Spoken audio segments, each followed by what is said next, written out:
Welcome back to the Art of Football 365. This is episode 61, and as you can see, we're back to doing an interview. Took a couple weeks off with the interviews, and now this week we are joined by Du-Pec Rivermen quarterback Hunter Hoffman, a guy that's kind of made his name known throughout the past 2 years or so within the NUIC Football Conference. So we're excited for this one, excited to kind of hear his story and kind of dive into what the Du-Pec culture was like and how that process has been envisioned over the past couple of years. But before that, Gronk spike the subscribe button, leave a like, leave a comment. We appreciate that feedback from you guys. The continued support means a lot. And before we dive into this, T-shirts, we will get those in next week. So be ready for deliveries coming out next week. Thank you if you purchased a T-shirt. We appreciate that. And check out our two sponsors, Driftless Quality Wear and Bacher Auto Group. All right, Gannon, let's get this one going. Yeah. Well, appreciate you taking your time tonight, joining the show with us here, Hunter. Kind of describe who Hunter Hoffman is for everybody tuning in so they get a little insight to who you are before we break down some more football and some other stuff on this podcast. I mean, me as a person, I think I'm just a hard worker. I always want to get the job done, and I'm extremely competitive on the field. And off the field, I'm pretty personable to everyone around me, and I enjoy spending time with my family and stuff like that. For sure. I can say Gannon and I are definitely two family guys too. And I feel like that actually kind of creates a better athlete when you have that family-like atmosphere, that support system around you that's willing to sacrifice things for you to be able to play sports, get you to and from places when you're younger. So for you to have that support system, it's amazing. But now I kind of want to dive into the Du-Pec culture. So over the past couple of years, you guys envisioned that process. I've seen the hashtag burn the ships throughout this year, which is it's pretty nice. I mean, you guys have a good social media following, all your coaches and the media, people that do all that for you guys. They do a great job spreading the word on what's going on with Du-Pec football, Du-Pec athletics in general. So kind of talk about the culture at Du-Pec this year, specifically football, and how it's kind of been established over the last couple of years. I mean, it's been a huge difference between when I first got here as a freshman. I think you probably could tell that our team didn't have quite the record we did this year. But this year, our mentality was that we're not going to be able to come up and surprise everyone, and we want to really let everyone know who we are this year. And I think we did a great job of that this year. Oh yeah, I know that was something with a lot of younger guys that you guys kind of built this going forward. But one of the unique things with Du-Pec is that you guys play 3A when it comes to postseason time compared to some of the other schools that you guys play throughout the year with the NUIC. Kind of talk about your overall thought process on that with the coaching staff, strategic-wise, preparing for other teams that you're not seeing through the regular season, but knowing you have to play them when it comes postseason time. I think the NUIC does a great job. It's a great 1A, 2A conference. So it does a great job of preparing us for the 3A. But when it comes to 3A, we know we're going to have different types of teams coming in there, maybe passing the ball a little bit more than what we usually see. But the NUIC does a great job of preparing us for the 3A playoffs. For sure. I mean, I can second that. I mean, I got to be a part of the NUIC football conference playing at Akron. Obviously, I didn't get the bump to go up and play 3A playoffs, so I can't tell you what that feels like. But I did happen to go to a couple of Du-Pec's football games this season, and I was very impressed with the coaching staff, the players itself, and everything that you guys had going on. It looked like a well-oiled machine this year, and I hope that Du-Pec can continue to build on that for next season. But obviously, with the success you guys had this year, what was it like to be Du-Pec's first ever conference champ? What was that like for you guys as players, coaches? How did that feel to kind of be the first ever in program history? Obviously, it's a great feeling to have. It's something that we'll carry with us the rest of our lives. When we get back together as a team, we'll always talk about that, being the first to ever do it. It's just kind of like setting the bar high for the levels below us to really meet that expectation now. Yeah, that's good. I really like that point. It's something you don't see sometimes out of high schoolers, just that bigger perspective, the bigger picture down the line, all the stats, all those types of things. Win-loss records are going to go out of the way, but the memories and all that are going to be kind of what's you hang your hat on to when you get done with high school, as you just got one more semester left. I was kind of talking with Bryce about that as we were prepping for this. It's a cool emotional time with you. You're approaching your last semester of high school and all that. Kind of give me your rundown over these last 4 years. What are some big memories, athletically or not, that kind of stick out to you that you'll always remember? I think starting in my sophomore year as like a varsity quarterback, it's like those moments because the levels above us didn't really experience that much success yet at the varsity level. And really seeing that, how it like affects them mentally, it was those moments that were great. I mean, obviously I'll take away the helmet catch by Gabe Howard back in my sophomore year against EBC. That was a pretty big one for me. The EBC victory, the whole entire experience was great. And then going on throughout those years, my junior year, setting those stats, putting up those stats like that was very memorable. And then senior year is just becoming NUIC championships. The biggest one really for me was beating Lena. They've always been up there, and finally knocking them off kind of really set the tone for us. For sure. Let's talk about that game a little bit. I know that last year you guys took Lena on and weren't able to get the job done, but this past year you're able to get the job done. Kind of describe the emotions that you guys had throughout that week, kind of knowing and preparing to play Lena, who's obviously a powerhouse within 1A football and more than likely has a shot to go win another state title this season. So what was that like leading up to the game itself, and then kind of describe a more in-depth way of how the game went? Leading up to the game, the nerves were definitely there for us, but we were definitely jacked up to play them. Just like the environment in the locker room before the game, we were definitely ready to play them. Throughout our middle school career, we always battled with them.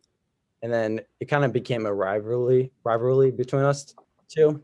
And then sophomore year, really didn't have that. But then junior year, getting punched in the mouth like that at the last second, it really hurt. And then coming back this year and defeating them is just a great feeling. Like we could all tell on the sidelines with our team, just like I was tearing up. I think my best friend Trent was tearing up too, because it was like such a great moment. It's like such a big relief. Yeah, kind of basing off what Bryce was asking that question with your response, kind of your season as a whole, just beating some teams that have been, traditional powers in the UIC and you guys ultimately winning it. But that shift is here with Du-Pec and you guys doing that, kind of being the first guys setting the line, setting the precedent down the road. What was the atmosphere in the community and at school during the weeks? Because the school and the other students haven't always been able to celebrate wins like that throughout the years. What was just the energy overall throughout the 9 weeks of the regular season and there? The energy obviously was everyone was going to be at that game, and we knew it. It was going to be packed house, and both Durand and Peck schools were ready for that game because we knew we had a shot to take off the powerhouse team this year. And everyone was betting that Lena was going to beat us. So the energy was definitely up for both schools. For sure. And I mean, when you have a big game like that, the energy is going to be high. The emotions are going to be high throughout the week, and people are going to show up. It's small area football. People live and die by it. I didn't happen to go to that game. Kind of watched it on the network a little bit back and forth with some other games, but you guys played a hell of a football game, and you're able to come out on top. So that was a great win for you guys this season. But now I want to move to the individual side of it. Kind of list off two important stats that you're ranked third in NUIC history in passing yards and touchdowns with 4,772 passing yards and 63 touchdowns. Now, that's pretty damn impressive, man. And when I sit back and I kind of think about quarterbacks in the NUIC the past couple of years, the two names that stick out to me are Hunter Hoffman and William Gustafson.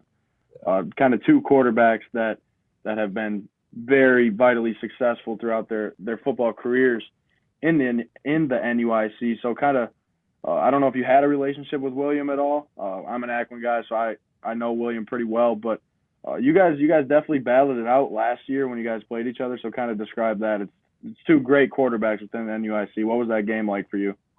Well, that game, we knew Will was a great athlete and a great quarterback. So coming into that game, I know I was extremely nervous. First game of the season, and we get put up with Akron, and probably were the best team that year in conference, in my opinion. But I think just going head to head with them, the competitive nature of myself really wanted to prove to everyone that I could compete.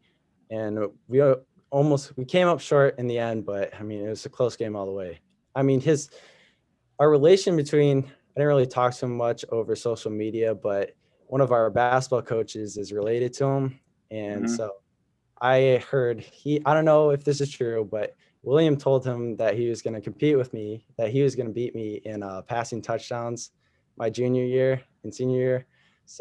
Junior year. So that was kind of the relations we had. We always competing with each other, kind of. That's special right there. The competitive nature within players definitely brings out the best within them. So that's a great story to add in right there. I like that. So going off those numbers that Bryce mentioned, all the history, all the accolades, I got you to a 3A All-State team this year. Congratulations, man. That's awesome. Really happy for you to hear that. Just what are the emotions, man? I saw you light up, your face smiled when you listed all your numbers and all your career stuff. Just be a little selfish here for this question. Just talk about it, what it means specifically to you and all the stuff you accomplished over your 4 years on the field. I mean, it means a lot to me. Coming in my sophomore year, Kyle Campmeyer didn't really see me as one of those great quarterbacks, and I really want to prove everyone wrong. I mean, I wanted everyone to respect me going into the game, and putting up those kind of numbers, I felt like I did that throughout my 4 years as a high school football athlete. For sure. I kind of want to ask you now, based on we've listed your numbers. Gannon just mentioned 3A All-State, got named to that this past week. Congrats for me as well. That's very impressive. But what would your advice be to a young athlete right now that's similar to you playing the quarterback position, or whether it's just an athlete in general? What's the advice you're giving to that athlete? I think the advice I'd give to him is that every quarterback's different. Some run more, some throw more. You got to do what you're special at. Like, what is your talent at that quarterback position? And going into a game, don't put too much pressure on yourself. I mean, sometimes you get those nervousness, but once the game starts, relieve some of that pressure and just go in and have fun. Yeah, that's another thing I kind of want to dive into. I know your coaches are really big on social media. We personally know Dan Blackburn. We live down the street from him.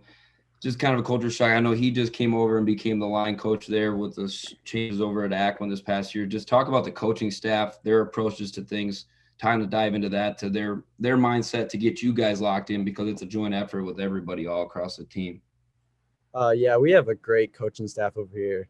Mainly I work with Coach Nolan, and he's been great as an offensive coordinator for me. He's really put great game plans. The best one, probably, in my opinion, had to be against Lena-Winslow this year. He put in one of the greatest game plans, and we executed it, and it ended up really working out. And then with DB coming over, you really could tell the difference in our run block game when he came over, as we became more of a balanced offense this year. But our coaching staff as a whole was great. They really put in great game plans for us every week. For sure. Speaking of being able to, I kind of had the opportunity to be around Dan Blackburn last year.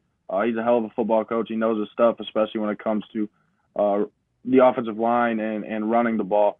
He's very good with that stuff. So I'm kind of happy for you guys. You got the opportunity to kind of see what he's all about and have him added to your staff. I'm also kind of familiar with Kyle Nolan and one of the other coaches. I forget his name off the top of my head, but no, you guys got a great coaching staff over there. So it's quite impressive what they've been able to do, turn around Du-Pec, turn around the football program in general. But now I want to ask you, what are some of your biggest influences throughout your life, whether it's on the field, off the field? Who has kind of groomed you into the person you are today? The two biggest ones are my dad and my mom. My mom, more so on the school part, she's kind of pushed me with my grades and made sure they're always up to her standards.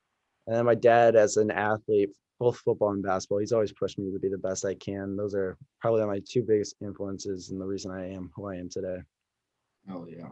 So you got about a semester left coming up here for your last time in high school. What are some of your career plans, college plans, future plans, all the above? What's it looking like for Hunter Hoffman come graduation next fall? You know, I haven't decided exactly what I'm going to do yet. It's kind of up in the air for me, kind of looking at the offers. Nothing wrong with that at all.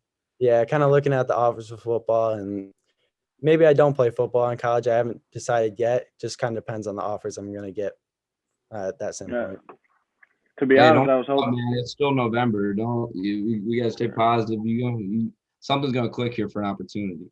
Yeah. Well, for sure. I was gonna say, but to be honest, I was hoping we'd get a commitment on the show, first ever live commitment on the show. But But yeah, don't necessarily hang your head on if nothing's come yet. Something will come for you. I know that your name is just starting to get out there, man, and you still have plenty of time to make that decision. So don't rush it. Make the right decision for you, what's best for you, and where you're comfortable at, whether it's playing football or not. I know Gannon and I had to make some tough decisions going into college too. It's tough. It's tough to grow up and kind of flow with that change. But I want to switch this up on you a little bit. No football talk. None of that. What is a fun fact about Hunter Hoffman that not many people know about? Oh. And if there's nothing that you would claim to be a fun fact, what is something you're interested in, a hobby or something that you do on off the field? Actually, I got a good one. It's probably poker. Texas Hold'em. Okay. Yeah, a bunch of our guys. Nick Upman, one of my former linemen, hosts, and he's kind of like the dealer and all that stuff. And we would play almost every day. And I remember I'm up $59 right now, but I haven't gone as much as I used to. What?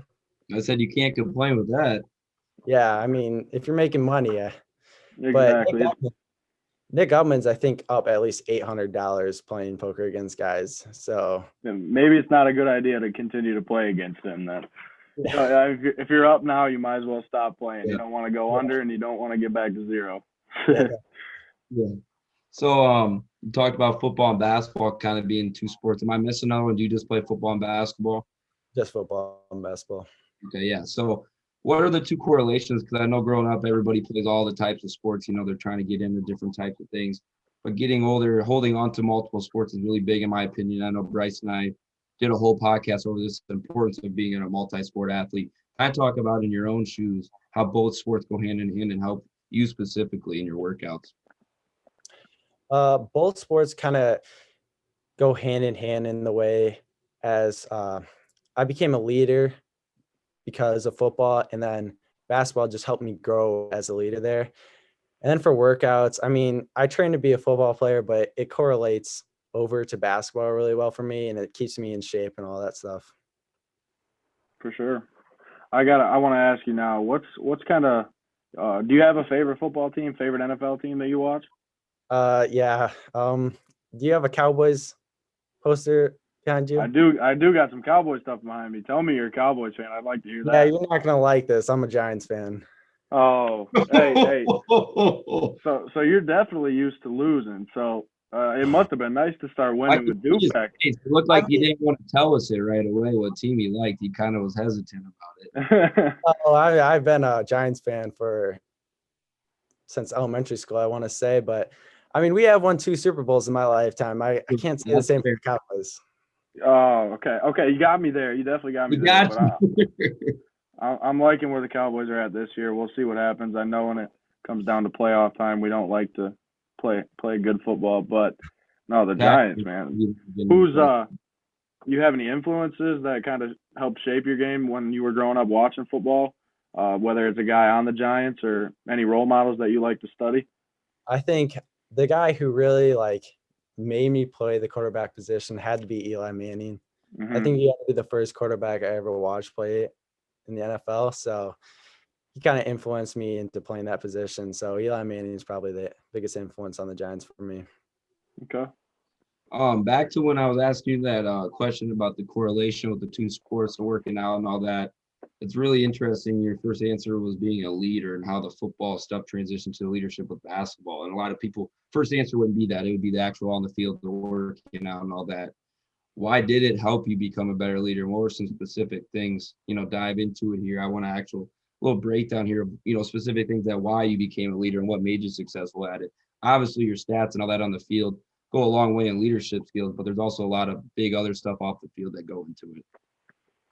Yeah, with football, it I guess basketball actually really started my leadership. As a freshman, I started varsity, and our head coach kind of wanted me to become the main leader throughout my years. So it kind of started there. And then football really helped because I had some great leaders around me, and like Cody Richardson and Eli Smith. They were great leaders and really influenced why I am the leader I am today. And then just moving forward throughout my years as a basketball and football player, it just kept building each year. For sure. I think it definitely helps when you have players that come before you that are natural born leaders or vocal leaders or whatever it is that kind of shape you into the person that you become, help you kind of show you the way to become that leader, help you get to where you need to be, especially when the coach recognizes that and understands like this is the guy that needs to lead our team. He's got what it takes. He's got the ability to be able to step up. But I heard earlier in this episode when we were asking you some questions, you mentioned the name Trent. I'm guessing you were talking about Trent Taylor, your best friend. Is that who you're talking about? Trent Hetland. Okay. Yeah. But anyway, I want to talk about Trent Taylor, regardless if he's your best friend or not. I didn't mean to get into that, but Trent Taylor, one hell of a running back, one hell of a football player. So kind of talk about having him in the backfield next to you. What was that? What did that mean to you to have a guy like that, a guy that you could trust? What kind of teammate was he? He was a great teammate. It was awesome to have him in the backfield this year, but the past 2 years, he really wasn't in the backfield that much. He was split out wide receiver. So we kind of had that connection already. So with him being in the backfield, we had a great trust. And with our mesh and stuff, we always had it down because we knew where each other was going to be at every play. So you're probably a first guy, and I'm not sure if, but you went to for your football as a consolidation with Durant and Pecatonica. Kind of talk about that. It's a little different in you. I know Bryce and I didn't experience that at all. What is it like bringing two different communities together and how it has to flow for sports to work, but just everybody to get along, wanting to be along with friends, that's more important. And then the athletics all come behind that. Kind of talk about what the connection Durant and Pecatonica have.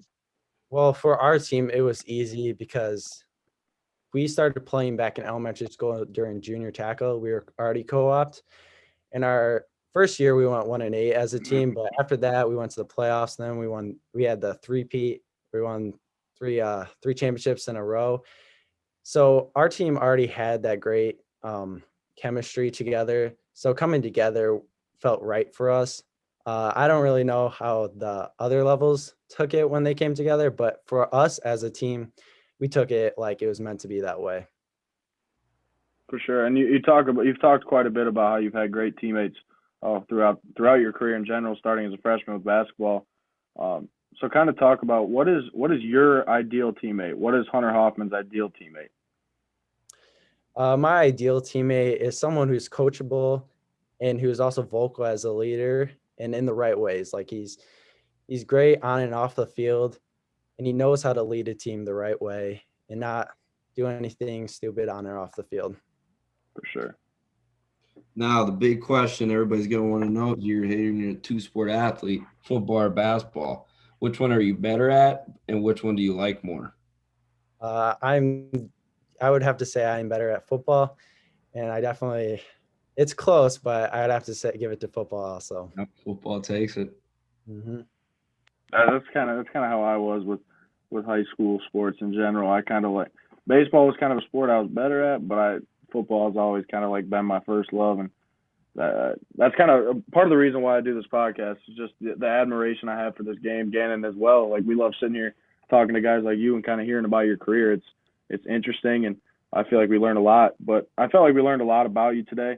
I appreciate you coming on here. But my last question I have for you, we kind of ask this question to everyone that comes on that we interview. What is some advice for us you have as a podcast or just as people trying to chase the dream? What's your advice to us? I think you guys are doing a great job as a podcast. I mean, you really came on strong last year, and I think you guys are doing everything right. I enjoy watching these interviews, like with my teammate last year with Gabe Howard. That was fun to watch, and I think you guys are doing a great job. Appreciate that, man. Yeah. So, I mean, we're wrapping this one up, but I mean, appreciate it. Are we good, Bryce? You want anything else you got to add, or are we good? It's up to you. About all I got. I just want to say thank you for coming on here, man. We appreciate you. The last thing I want to say to you is congrats on one hell of a football career, one hell of an athletic career in general. The sky's the limit for you. Like I said with college, man, don't rush it. Don't rush a decision. Find whatever works best for you and wherever you're comfortable at.